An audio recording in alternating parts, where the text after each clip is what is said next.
What's going on? What's going on? Brutus here, bringing you another Team WBT MLCW recap, where it was Team WBT versus JTJ, edging out JTJ by just about 0.6%, 92 to 91%, 91.3% to be more precise, 80 to 80.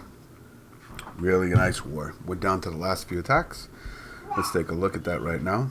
So JTJ was able to double the top one, max Town Hall 11, left Stinger Mike singled with 56%, so just missing that ever elusive Town Hall. I think they had one town. Let's see here. Dip.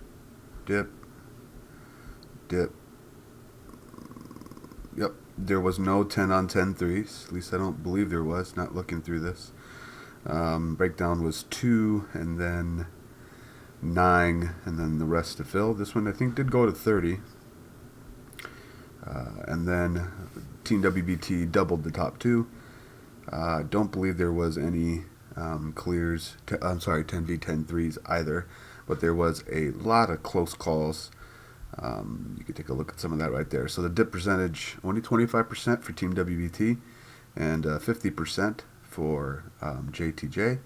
You take a look at some of this down here. Just was not any 10 on 10s, unfortunately. And then for the right side, wait, Dirk D, he's the only 10 on 10 3 right there. I forgot. Sorry about that. Got to give the man respect. But yeah, close war. Let's start out with the top, because this one actually did not go as smoothly as you'd want, and it's Max Town Hall 10D, and it's a difficult base. So I thought I'd use this one for an example of a much needed. This came late in the game. The double was much needed. Really hard fought war both sides. Team WBT on their 10 on 10 attempts, I think they had 3 10 on 10 that were 99, 98, and like 94 plus. So there was some close calls. What I really liked about this double attempt is you'll see that how things just did not go according to plan. And there's a lot of super tight butthole moments. I was watching him. I was like, oh my god, oh my god. So Wallbreaker's in here. Gets a bowler. Golem in front with some bowlers to follow. Queen takes out some of that. Springs finish off the rest. But right here, this mortar down here aggroes some bowlers, and this wizard tower is going to take away a good half of his attacking army. And that's super tight moment number 1. Super tight moment number 2 is the queen is going to get in there. She doesn't walk, which is really fortunate. As you see some of these bowlers, not some, almost all of them get erased. And then the queen still goes inward, but gets dragged by the hound, which is a scary moment. She takes care of some pups, and then jumps over to the wall, which is an amazing thing. Eagle jumps down, targets her, pops the ability. Then they go on to the combined healers, but it's amazing that the queen took the jump. She almost never does that. Right here, she's shooting on the town hall. Look at how much life is on that, right? Shooting on the town hall, then aggroes onto the queen, and then aggroes onto the the eagle, and then takes out the town hall. I mean, I was like, oh no, right? And that's only 47%. He had a baby dragon on the bottom, which got really on the top that got taken away. He's got 2 minions left and 3% to get. He realizes the top part is a little light on air traffic, so that's where he goes ahead and gets that final few percentage to put it over for the deuce. Nice double, man. Let's back out of here, and let's take a look at some 9 on 9s. For this one, I had a few picked out. It was wrestling 95.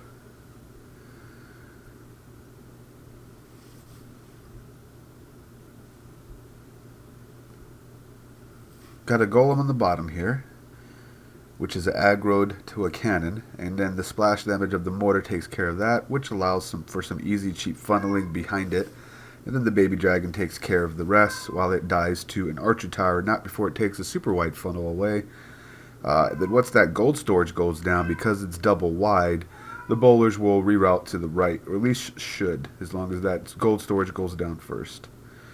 There that goes. Into some poison.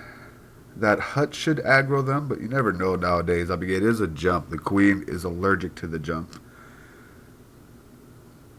So this one they actually take. Some bowlers go around the outside, which is unfortunate. Not to plan, but he does end up getting, for the cost of just one golem and some CC bowlers and some heroes, 2 air defenses. So it's kind of like a shattered value. 2 air defenses, the queen, the CC, and he can start his Lalo from the sweepers don't become a factor at all. You can see how he does the rest here. He's deploying it from the top. Targeted loods, 2 per defense, haste in the right spots. As the tankage leaves, it doesn't matter. By then, the loods are over to defense and enrage, so they can, with the loon buff, the double drop goes down really fast, and then they zoom over really fast and double drop again.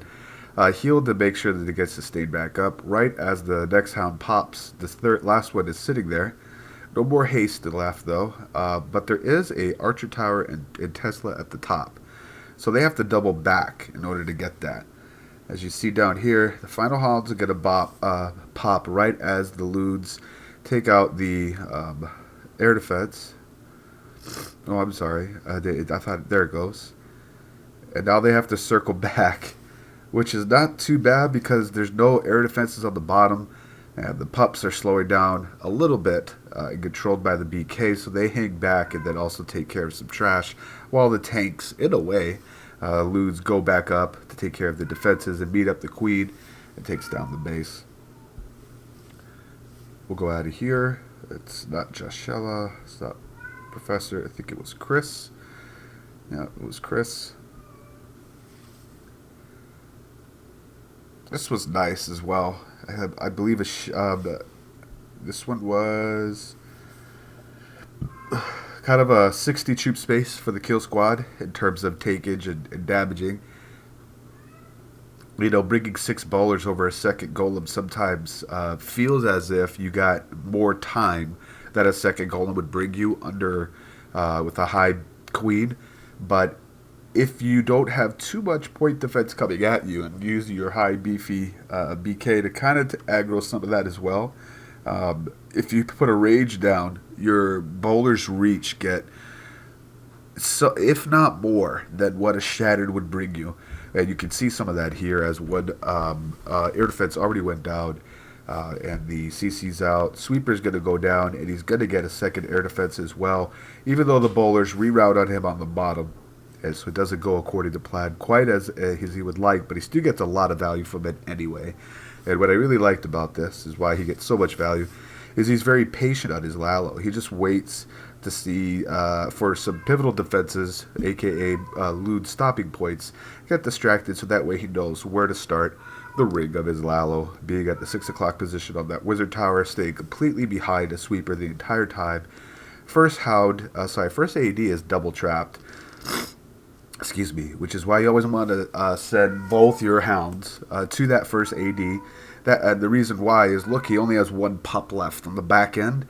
If that first AD was double stacked, meaning sending 2 hounds to it for the sheer purpose of expecting it to be double trapped, meaning 1 hound popped due to 2 black sabs, the next target that the air defense hit is not the cleanup pups around. It's the hound that's directly above the AD, and so you actually save yourself some cleanup pups. You would have had a lot more flexibility with that, with pups on the bottom, but he was okay here with the wizard already trailing the trash rig. He still has 1 more wizard left in the bag, and this was a really nice 3. Nice job, Chris. 1 more, then we'll call it a video. Not Professor, not Steve, it wasn't wrestling. Was it Sir Landon? Blunted, that's what it was. All these loons, huts are on the corner. This base looks wicked familiar. But anyway, look at this aggro line of this queen. No wall. Once she hops out over the wall right here, and then also the CC like that, as soon as she comes over right about here, puts the aggro line in, she stops. She doesn't have to hop a wall. She stops because she's within range, or the BK is within range of her. Pops the ability right away. Goodbye queen. CC comes out, and then you can drag that over to a safer spot of where you wanted. In this case, to the far left. Immediate, because there's no point defense coming at the queen, just 2 splash damage of mortars. Pops the ability immediately, and then the queen stops shooting the town hall, and then works on some our valkyries, and almost left the wizard, I'm sorry, baby dragon, but was smart enough to put down his own baby dragon to finish it off, and had a wizard to back it up as well, and then just sends in the hogs everywhere with 4 heals. All this talks of loon and strong loon bases. I think, you know, don't forget, guys, hogs are just as freaking OP, especially a hog swarm at Town Hall 9, because of the damage buff giant bombs used to do to hogs being removed. I think a lot of people forget hog heavy attack strategy still does a lot of work. I know I, for one, have to get back into the habit of looking for things like this, but it's just nice. I mean, and he doesn't try to swag out the heal either. Like, why do that? You don't get spot style points. So he uses them all, and he has more hogs up at the end of this raid than Heyday. Just really, really nice. Go to ×2, it's nothing but cleanup. It was over before it started. Nice job, Blunted. Big fan of the in-game name, too. That's awesome. That'll do it for this recap video. Nice job, the Team WBT. Nice war, JTJ. Once again, it's Brutus reminding you, you got to be better than a double. And